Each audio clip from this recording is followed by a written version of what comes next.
साहित्य उत्सव।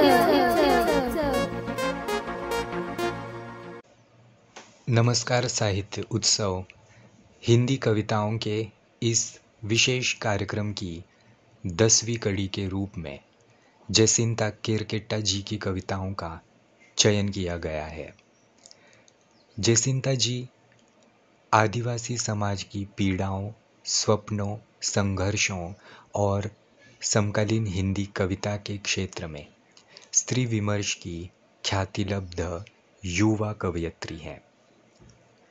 जसिंता केरकेट्टा जी का जन्म 3 अगस्त 1983 को झारखंड के पश्चिमी सिंहभूम जिले में सारंडा जंगल से सटे झारखंड और ओडिशा की सीमा पर स्थित मनोहरपुर प्रखंड के खुदपोस गांव में हुआ। आप आदिवासी संवेदना और सरोकारों की नई पीढ़ी की कवयित्री हैं। हाट बाजार में इमली बेचकर परिवार को आर्थिक सहयोग देने के बीच आपने लगन से पढ़ाई जारी रखी और लगातार कठिनाइयों का सामना किया। कॉलेज की पढ़ाई के लिए आपकी माँ ने ज़मीन गिरवी रख आपको पैसे दिए। पढ़ाई के खर्च के लिए कई छोटे मोटे कार्य आप करती रहीं। संघर्ष के इन्हीं दिनों में आपने कविताएं लिखना शुरू किया और यह व्यक्तिगत दुख समष्टिगत दुख में अभिव्यक्त होता हुआ अपने समाज के विमर्श को आगे लेकर बढ़ा। आपकी पहली किताब अंगोर 2016 में आदिवाणी प्रकाशन कलकत्ते से हिंदी अंग्रेजी में छपी थी। इसके बाद इस किताब को जर्मन के प्रकाशन द्रौपदी वेरलाग ने ग्लूट नाम से हिंदी जर्मनी में प्रकाशित करवाया। इस किताब की बढ़ती लोकप्रियता को देखते हुए प्रकाशक ने इसे दोबारा छापा। इसके बाद भारतीय ज्ञानपीठ ने जर्मन प्रकाशन द्रौपदी वेरलाग और हाइडलबर्ग के साथ मिलकर आपके काव्य संग्रह जड़ों की ज़मीन को हिंदी अंग्रेज़ी और हिंदी जर्मन में एक साथ प्रकाशित किया। आपसे पहले झारखंड की किसी भी आदिवासी कवि की कविताओं को अंतर्राष्ट्रीय स्तर पर एक साथ 3 भाषाओं में कभी प्रकाशित नहीं किया गया था। आपका तीसरा काव्य संग्रह है ईश्वर और बाजार। जसिंता जी की कविताओं का अनुवाद कई देशी विदेशी भाषाओं में भी हुआ है। इसके साथ ही Ca' Foscari university, Milan university, Torino university, Zurich university जैसे कई मंचों से कविता पाठ के लिए आमंत्रण आपको प्राप्त है। कई देशों के आमंत्रण भी आपको प्राप्त है जहां आपने अपनी कविताओं पर संवाद किए हैं। आपको इटली के तुरिनो शहर में आयोजित 31वें इंटरनेशनल बुक फेयर में भी विशेष रूप से आमंत्रित किया गया था। इस अवसर पर आपके कविता संग्रह अंगोर के इतालवी अनुवाद ब्राचे का लोकार्पण भी हुआ, जिसे इटली के मिराजी प्रकाशन ने छापा है। आप कई राष्ट्रीय अंतर्राष्ट्रीय सम्मानों से विभूषित हैं, जिसमें विशंकर उपाध्याय स्मृति युवा कविता पुरस्कार, Jharkhand indigenous peoples forum, AIPP Thailand का इंडिजीनस वॉइस ऑफ एशिया का रिकॉग्निशन अवार्ड, छोटा नागपुर सांस्कृतिक संघ का प्रेरणा सम्मान शामिल है। जसिंता जी की कविताएं अपनी सहज अभिव्यक्ति के द्वारा आदिवासियत की रूप गंध को बचाने की कविता है। वे न केवल आदिवासी समुदाय की पीड़ाओं को व्यक्त करती है, अपितु स्त्रियों से होकर एक बृहत्तर समाज को अपने में समेटती है। वर्तमान में आप स्वतंत्र पत्रकारिता के साथ झारखंड के आदिवासी गांवों में सामाजिक कार्यों के साथ साथ कविता सृजन भी कर रही हैं।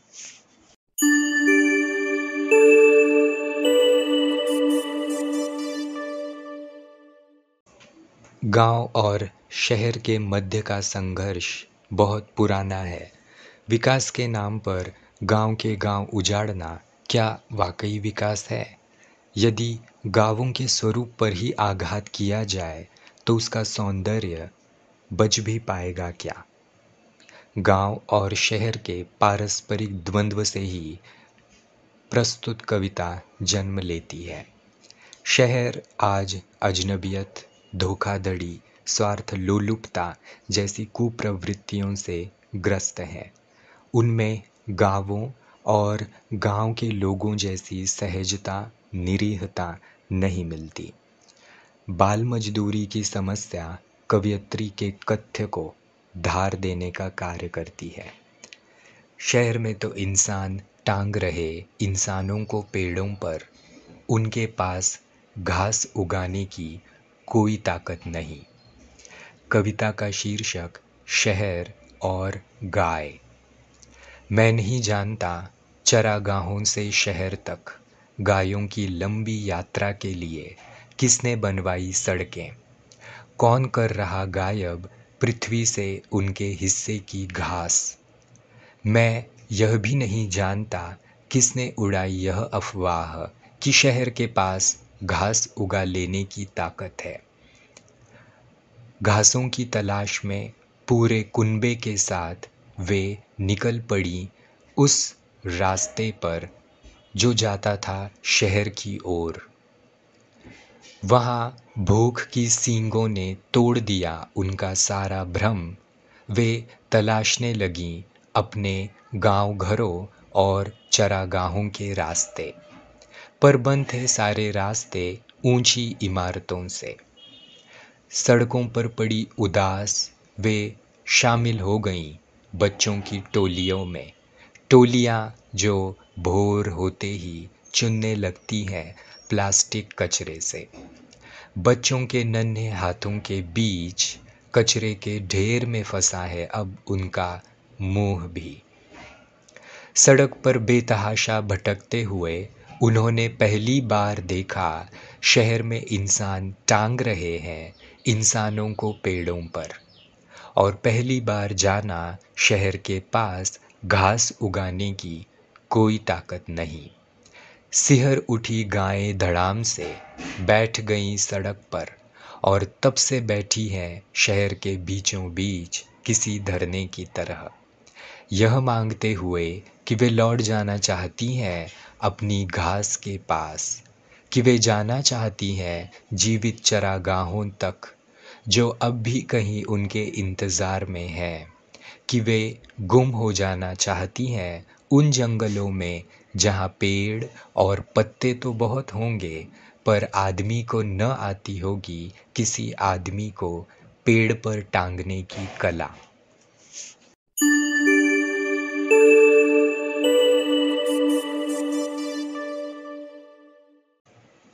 आदिवासी समाज अपनी ज़मीन और अस्मिता को बचाने के प्रति अब सचेत हुआ है।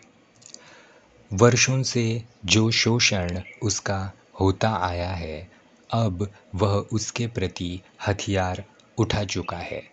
काबिले गौर है कि कविता में हथियार माँ के हाथ में है और विरोध की यह चेतना उसके बच्चे तक जा रही है। संघर्ष हो शुरू तो पीढ़ियों तक जाए वाली चेतना यहाँ प्रस्फुटित हुई है। बात जब अपने वजूद को बचाने की आती है तो व्यक्ति आक्रामक की मुद्रा में भी आता ही है। यह अवश्यंभावी है। कविता का शीर्षक मेरे हाथों के हथियार। मैं देख रहा हूँ हर दिन माँ जाती है, पर हाथों में उसके खुरपी और डलिया की जगह तीर और कमान है। भागता हुआ माँ के पीछे पगडंडी तक पहुँच देखता हूँ दूर तक आदमियों का झुंड। जाकर उस भीड़ में गुम हो जाती है माँ। भीड़ नारे लगाती हुई मेरी नज़रों से दूर निकल जाती है। उस रात माँ लौट आती है, सफ़ेद पट्टी बंधे उसके सिर से रिस रहा गाढ़ा लाल खून। मैं टुकुर टुकुर ताकता उसे, छूकर देखता हूँ लाल खून, और मेरी आंखों में भी लहू उतर आता है। मुझे गोद में लेकर उस दिन माँ ने बस इतना कहा, हम लड़ रहे हैं अपनी ज़मीन और अपना वजूद बचाने के लिए। मेरे बाद तुम्हें भी लड़ना होगा। अगले दिन माँ तीर कमान लिए निकल पड़ी फिर।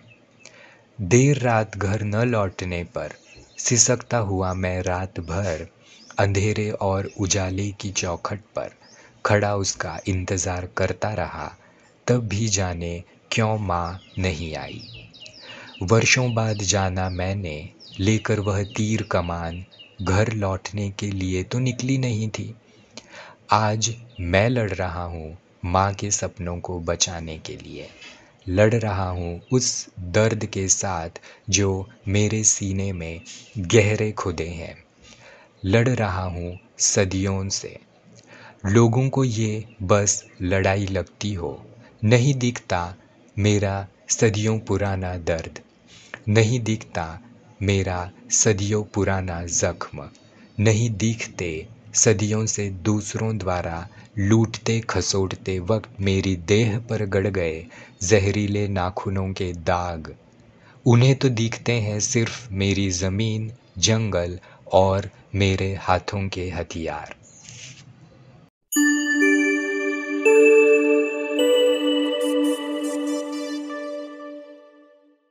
साहिब यहाँ प्रतीक है मुख्य धारा का या तथाकथित सभ्य समाज का। वही सभ्य समाज जो अपनी स्वार्थ लोलुपता के चलते कभी दूसरे को आगे नहीं बढ़ने देता। वस्तुतः आदिवासी समुदायों और समाज को सदैव ही हाशिए पर रखा गया, साहित्य जैसी लोकतांत्रिक इकाई में भी। किंतु साहित्य कभी किसी की बपौती रहा है। आदिवासी साहित्य पर भी जो तरह तरह के आरोप लगते रहे हैं, उन्हें कवयित्री आड़े हाथों लेती हैं। जैसा कि विद्रोह और निषेध जयसिंता जी की कविताओं का मूल भाव है, वे सहने के सख्त खिलाफ हैं। वे मुठभेड़ करने में यकीन रखती हैं। अब जब सदियों से हाशिए पर रही अस्मिताओं ने साहित्य को ही साधन बनाया, तो उस पर आरोप लगाकर नेस्तनाबूद करने के साहित्य शास्त्रीय हथकंडे अपनाए जा रहे हैं। पर हम तो लिखेंगे वाली चेतना कवयित्री में साफ झलकती है। कविता का शीर्षक, साहेब कैसे करोगे खारिज। साहेब, ओढ़े गए छद्म विषयों की तुम करते हो अलंकारिक व्याख्या। पर क्या होगा उस दिन जब शहर आई जंगल की लड़की लिख देगी अपनी कविता में सारा सच, वह सच जिसे अपनी किताबों के आवरण के नीचे तुमने छिपा कर रखा है। तुम्हारी घिनौनी भाषा मंच से तुम्हारे उतरने के बाद इशारों में जो बोली जाती है। तुम्हारी वे सच्चाइयाँ तुम्हें लगता है जो समय के साथ बदल जाएगी किसी भ्रम में। साहेब, एक दिन जंगल की कोई लड़की कर देगी तुम्हारी व्याख्याओं को अपने सच से नंगा। लिख देगी अपनी कविता में कैसे तुम्हारे जंगल के रखवालों ने तलाशी के नाम पर खींचे उसके कपड़े, कैसे दरवाजे तोड़कर घुस आती है तुम्हारी फौज उनके घरों में। कैसे बच्चे थामने लगते हैं गुल्ली डंडे की जगह बंदूकें, और कैसे भर आता है उसके कलेजे में बारूद। एक दिन जंगल की हर लड़की लिखेगी कविता, क्या कहकर खारिज करोगे उन्हें। क्या कहोगे साहेब, यही ना कि यह कविता नहीं समाचार है।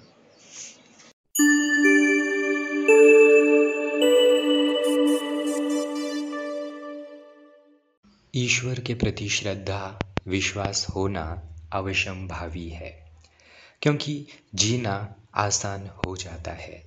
लेकिन यह विश्वास श्रद्धा हिंसा का पर्याय बन जाए तब क्या किया जाए। लगभग यही भाव प्रस्तुत कविता का कथ्य है।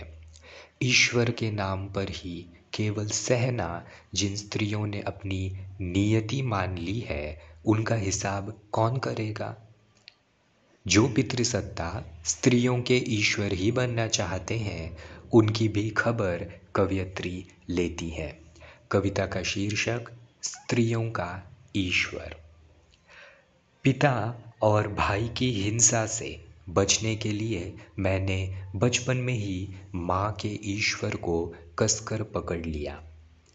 अब कभी किसी बात को लेकर भाई का हाथ उठा तो रुक जाता।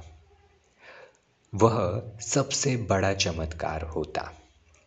धीरे धीरे हर हिंसा हमारे लिए ईश्वर द्वारा ली जा रही परीक्षा बन गई, और दिन के बदलने की उम्मीद, बचे रहने की ताकत।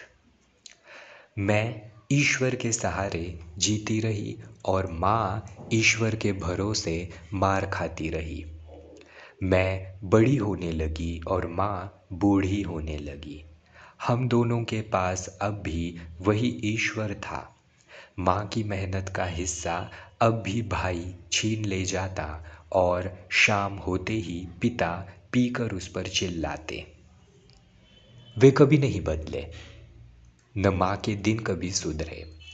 मैंने ऐसे ईश्वर को विदा किया और खुद से पूछा, सबके हिस्से का ईश्वर स्त्री के हिस्से में क्यों आ जाता है? क्यों उसके पास सबसे ज़्यादा ईश्वर हैं और उनमें से एक भी काम का नहीं? वह जीवन भर सबको नियमित पूजती है, फिर पूजे जाने और हिंसा सहने के लिए ताउम्र बुत बनकर क्यों खड़ी रहती है?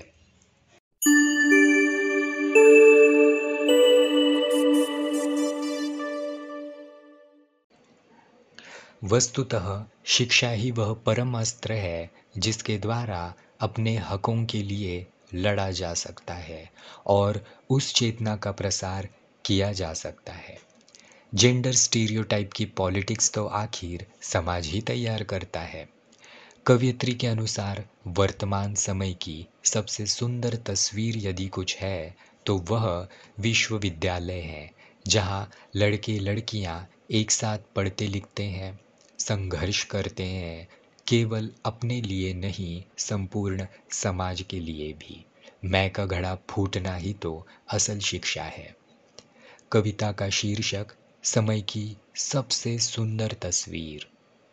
वह समाज जहाँ पुरुष के भीतर के स्त्रीत्व की हत्या बचपन से ही धीरे धीरे की जाती है, उसके भीतर की स्त्री भी एक दिन भागकर किसी विश्वविद्यालय में ही बच पाती है।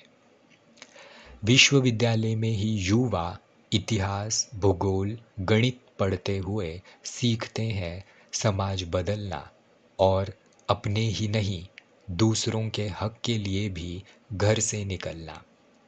वे धीरे धीरे पुरुष से मनुष्य होना सीखते हैं और साथ संघर्ष करती स्त्रियों को भी देह से ज़्यादा जानने समझने लगते हैं। विश्वविद्यालय के युवा आदमी के हक की आवाज़ उठाते हैं, व्यवस्था के लिए किसी आदमी को मशीन भर हो जाने से बचाते हैं, लाश बनकर घर से दफ्तर और दफ्तर से घर लौटते आदमी को जिंदा होने की वजह बताते हैं। एक आत्मविहीन समाज जो पुरुषों को स्त्रियों से सामूहिक दुष्कर्म करना सिखाता है और उसकी हर हत्या पर चुप्पी साधे रहता है, जहाँ सदियों से यही रीति चलती है, उसी समाज के किसी विश्वविद्यालय में साथ पढ़ती लड़ती स्त्रियां घेर कर एक पुरुष को पुलिस के निर्मम दंडों से बचाती है। विश्वविद्यालय ही पेश कर सकता है किसी समाज को बेहतर बनाने की नज़ीर। विश्वविद्यालय से ही निकल सकती है इस धरती को सुंदर बनाने वाली समय की सबसे सुंदर तस्वीर।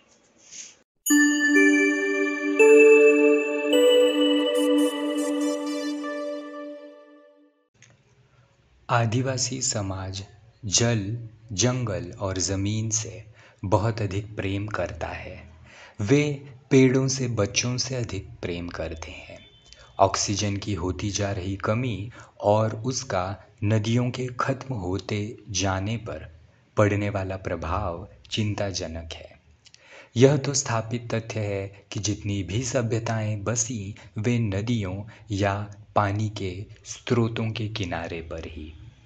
पानी का एक नाम जीवन भी तो है और वह अकारण नहीं है।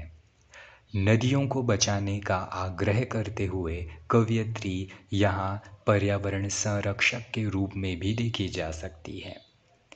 नदियों का मर जाना वस्तुतः सभ्यता का मर जाना है। सभ्यताओं के मरने की बारी। ऑक्सीजन की कमी से बहुत सी नदियाँ मर गईं, पर किसी ने ध्यान नहीं दिया कि उनकी लाशें तैर रही हैं मरे हुए पानी में अब भी।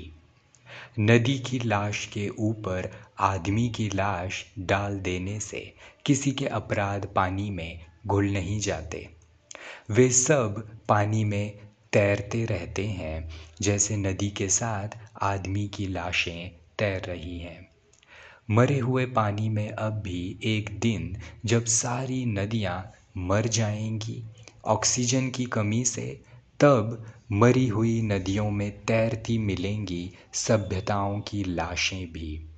नदियाँ ही जानती हैं उनके मरने के बाद आती है सभ्यताओं के मरने की बारी।